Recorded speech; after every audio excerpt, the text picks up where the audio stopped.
China imelazimika kutumia kile kinachotajwa kama ujanja wa kidiplomasia wa lugha kumruhusu waziri wa mambo ya nje wa Marekani Marco Rubio kuingia nchini humo licha kuwa bado yuko chini ya vikwazo rasmi vya Beijing.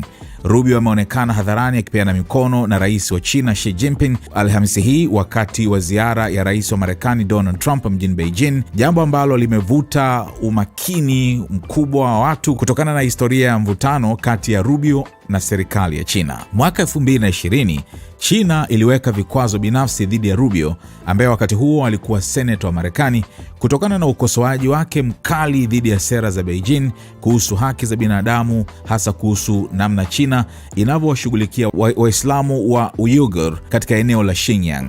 Vikwazo hivyo vilijumuisha marufuku ya kusafiri kwenda China.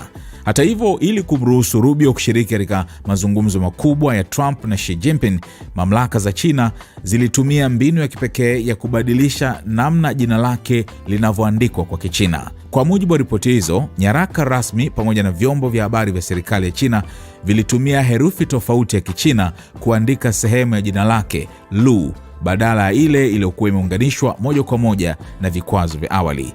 Hatua hiyo ilimruhusu Rubio kuingia nchini humo kwa jina la Marco Lu bila Beijing kuondoa rasmi vikwazo dhidi yake. Wanadiplomasia wametaja hatua hiyo kama bureaucratic sleight of hand, yaani ujanja wa kiutawala unaoruhusu China kumpokea Rubio kama sehemu ya ujumbe wa Marekani huku ikiendelea rasmi kushikilia vikwazo vya awali. Kwa maana nyingine ni kwamba Rubio bado anapigwa wanted katika nchi hiyo, lakini amepewa tu ruhusa na ujanja huu uliotumika ili kuweza kuongozana na Trump katika ziara hii. Rubio ambaye kwa miaka mingi amekuwa mmoja wa wakosoaji wakubwa wa China ndani ya siasa za Marekani, ameambatana na Trump katika mazungumzo yaliyogusa biashara, Taiwan, teknolojia pamoja na mahusiano mapana kati ya Washington na Beijing. Video za Xi Jinping akipeana mkono na Rubio zilinaswa wakati wa mapokezi rasmi katika Great Hall of the People.